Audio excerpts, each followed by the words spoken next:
Right, well, good morning, gang. Here I am again. I'm going to have a little bit of a room move around here. Okay, I'm fed up with not being able to put the lid on my turntable, and like yesterday, having spent maybe another hour and a half cleaning 20 of my ABBA records and ABBA related records.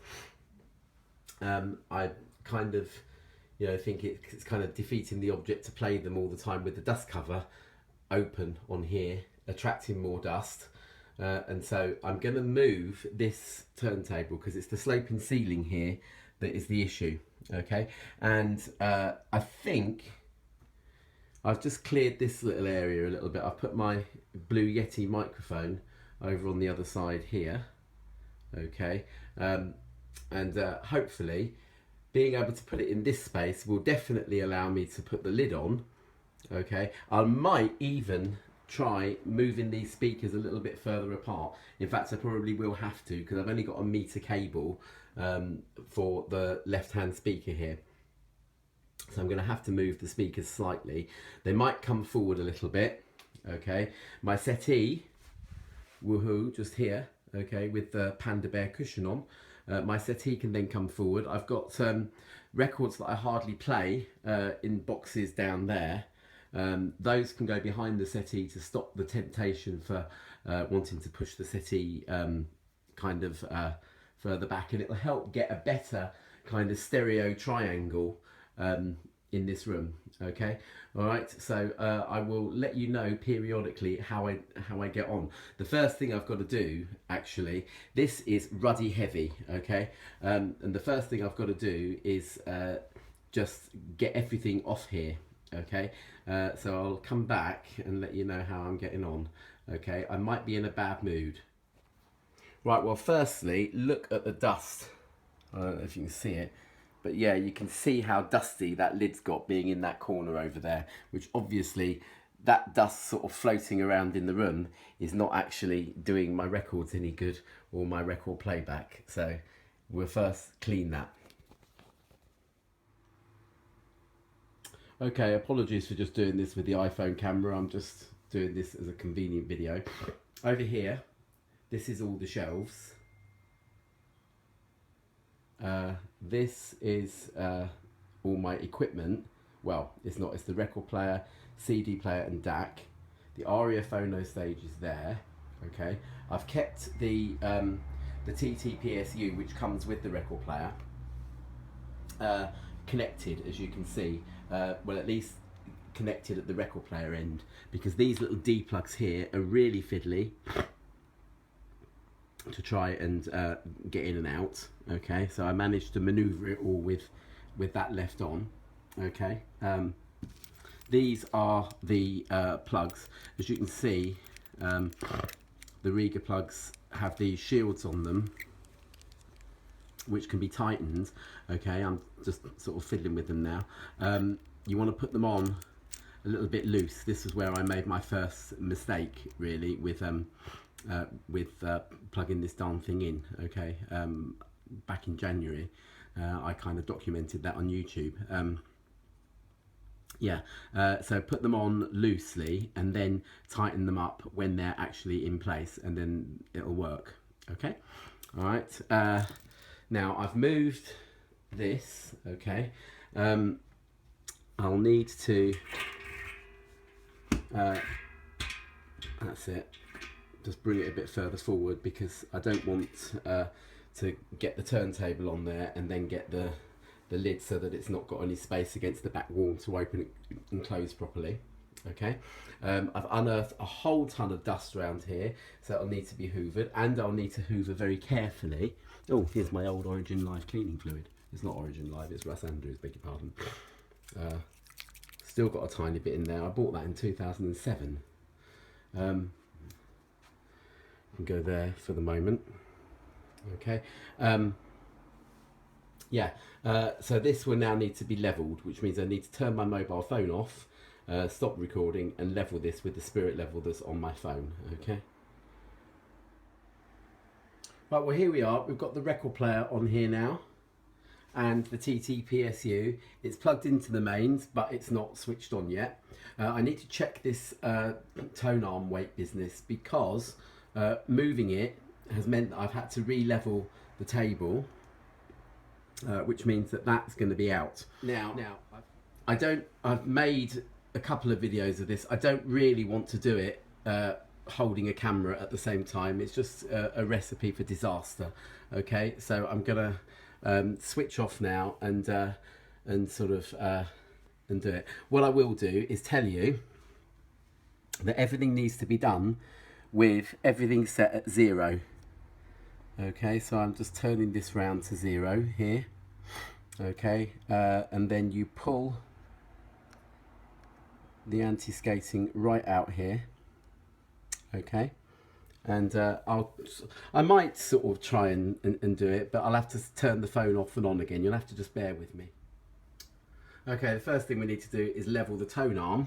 Okay, I've got an old record on here now, or oldish. It has been cleaned with my moth. Now, putting that there, you can see that it's floating in the air.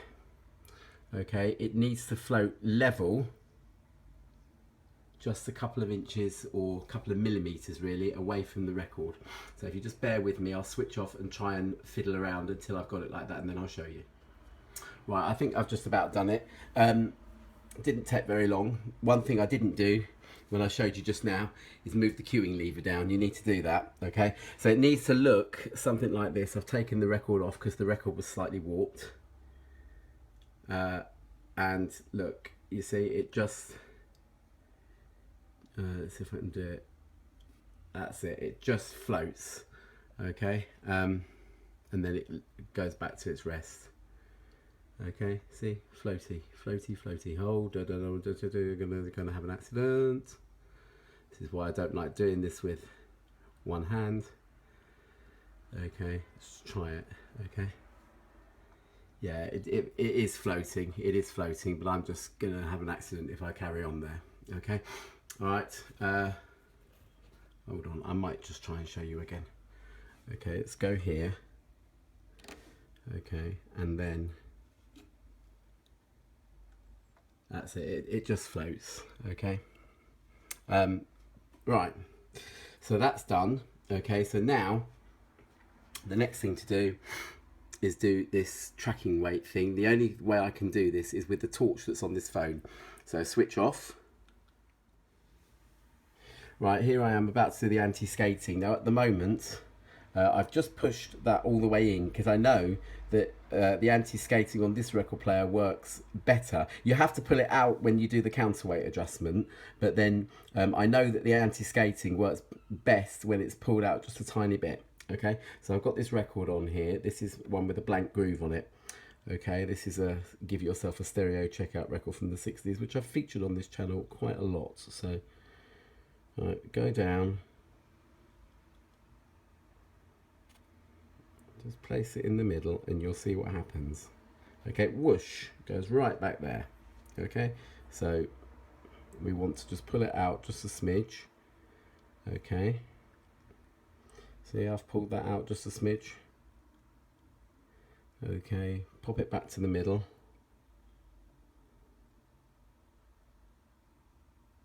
And it's a tiny bit slower, but it's still making its way back to the edge of the groove. Pull out just a bit more. Try it again. And that is perfect. Okay, so that for now is perfect. I've got my my tracking weight thing swiveled round to what I think is 1.75. Which is the recommended weight for this cartridge. They're all different, okay? But all Rega cartridges track at 1.75. All Goldring cartridges do as well. And Goldring cartridges are a perfect match for this tone arm because of the VTA thing as well. There's no VTA adjustment on this arm, so, or indeed on any Rega arms. So yeah, you're sort of stuck with one size, and Goldrings and Regas. Okay, so I'm going to plug my phono stage in, which is the Rega Aria around here. Slightly wonky at the moment. possibly for good reason. Actually, I should have left it, I think, because I've got to get the cables in around the back. Okay, so round here, these are those lovely cables I was telling you about. Okay, we need to make sure that we plug this into the moving magnet section, because luckily on this phono stage it has sockets for moving coil and moving magnet. The Exact is a moving magnet cartridge, so let's plop that in there. Okay, you can see it goes in beautifully. Oh, this is clever. What have I done? Stupid twit. I've taken the shield off of that one. Hang on a second. And plug that one in there. Red is always right. Okay, so the red to the red and the black one to the white one, funnily enough, on here. Both of those are now plugged in. Okay, give them a spin to tighten them up. That's not tightening them up at all. Oh dear, that's clever, isn't it? Let's try this one. No, that's... You'll do it that way. That's it. To tighten it up, that's the way. That's it, just tighten them up. Clever, clever, clever. Done. Okay. Right, if you'll just come round the back with me again, matron. What we've got now, okay, I've got my speaker cables plugged back in. Where are they on this phone? Can you see them? It's a real pain doing these. I'm not entirely happy because my right hand speaker, which is furthest away from this setup here, is really stretched out. There you can just about make out the speaker cables. The left one is furthest away from us, okay, and that was no trouble at all to get plugged in. This right hand one is being a pain in the neck at the moment because the 2 meter speaker cable here is just not long enough to make a sort of relaxed thing. So this cable's floating up in the air and in between the speakers as well. It's not good. So I'm not necessarily going to be able to get these speakers as far apart as I'd like them. Okay.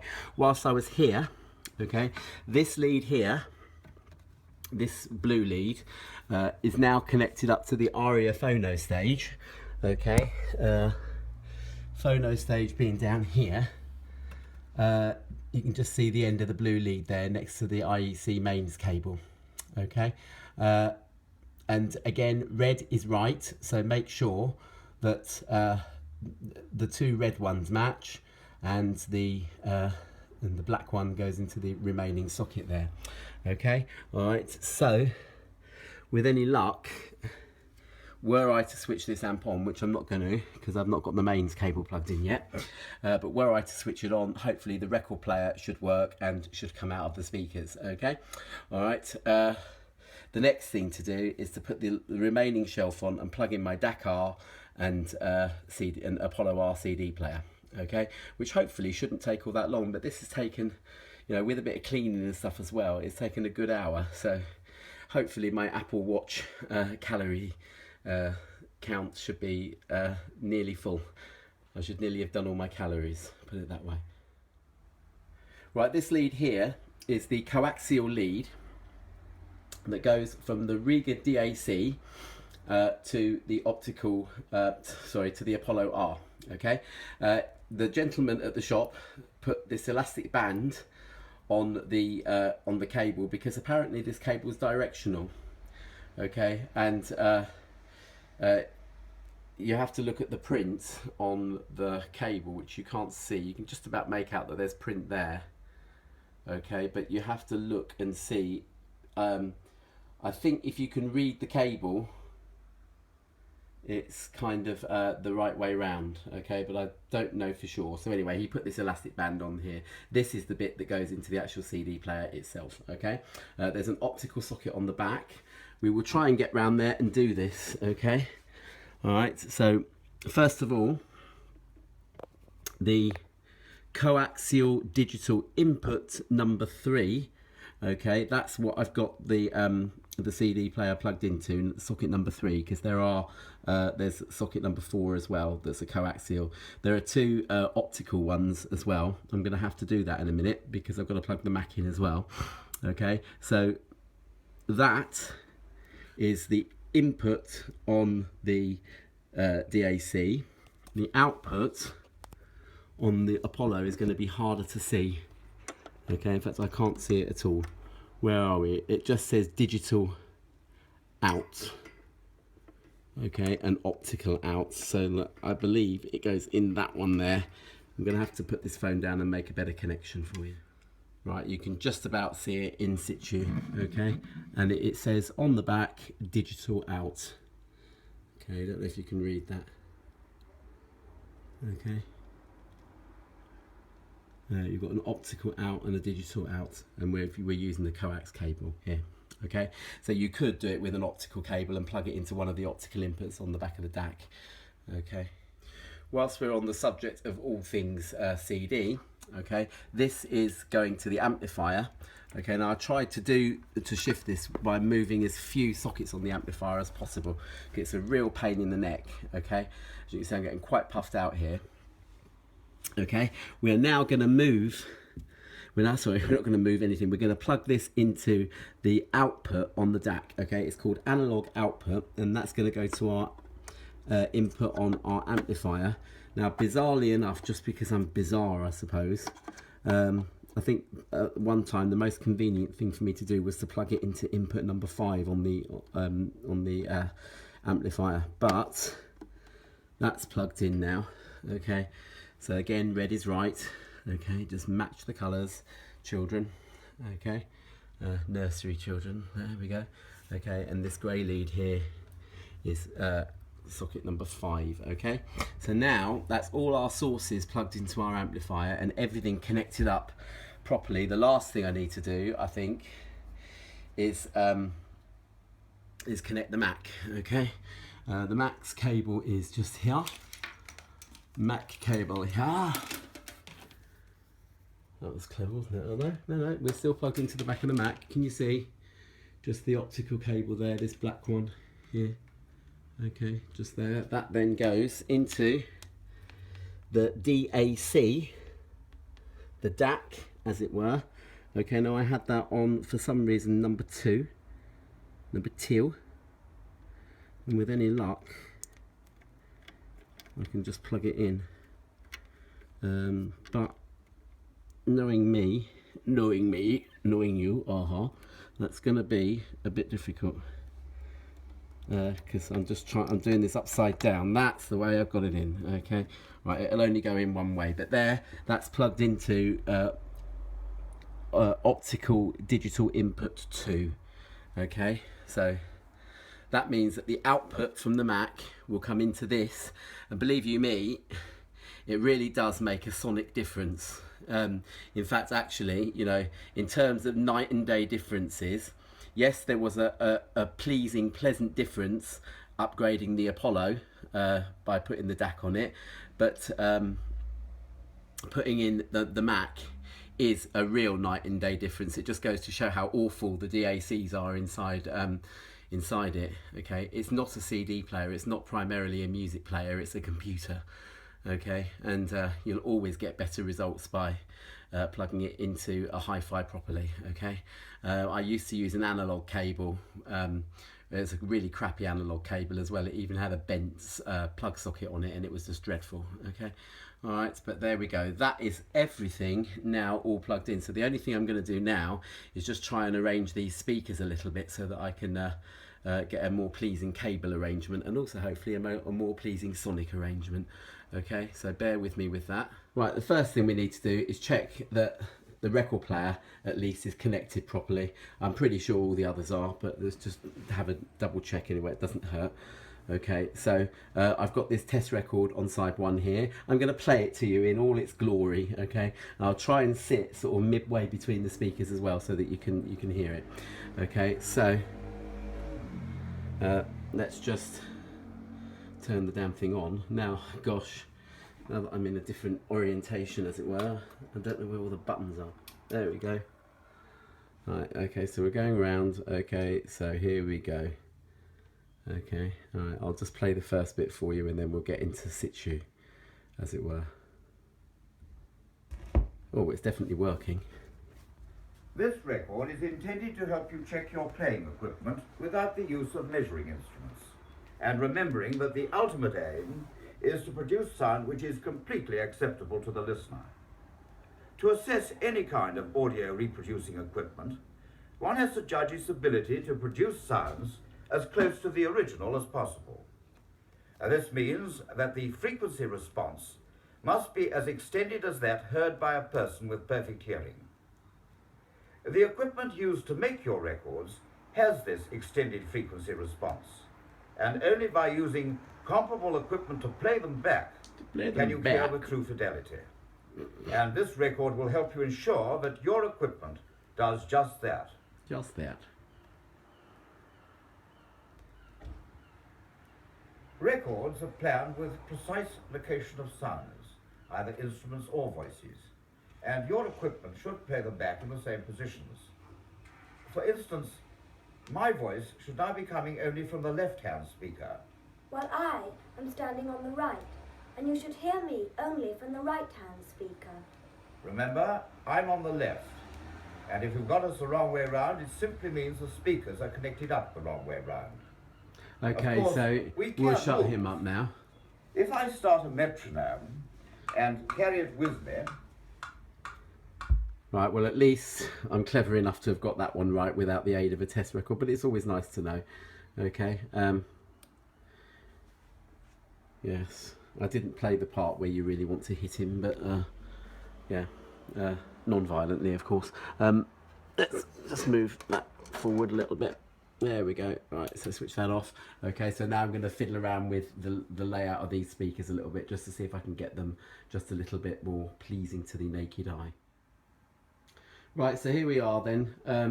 It's a bit tidier in here. I've had a hoover around. I've got the settee away from the wall, which apparently, according to Hi-Fi Plus magazine, which I had a little look at the other day, apparently that's not desirable to be right back against the wall. So I'm probably as far back against the wall as my speakers are here. I've played with that hi-fi record that I played with a minute ago, just to get the speakers so that when I'm sat down, his voice is dead center. That's really all you need to do. Okay. There's very, very few other adjustments that record talks about that are really makeable, really, especially when nowadays most hi-fi amps at any rate don't have tone controls.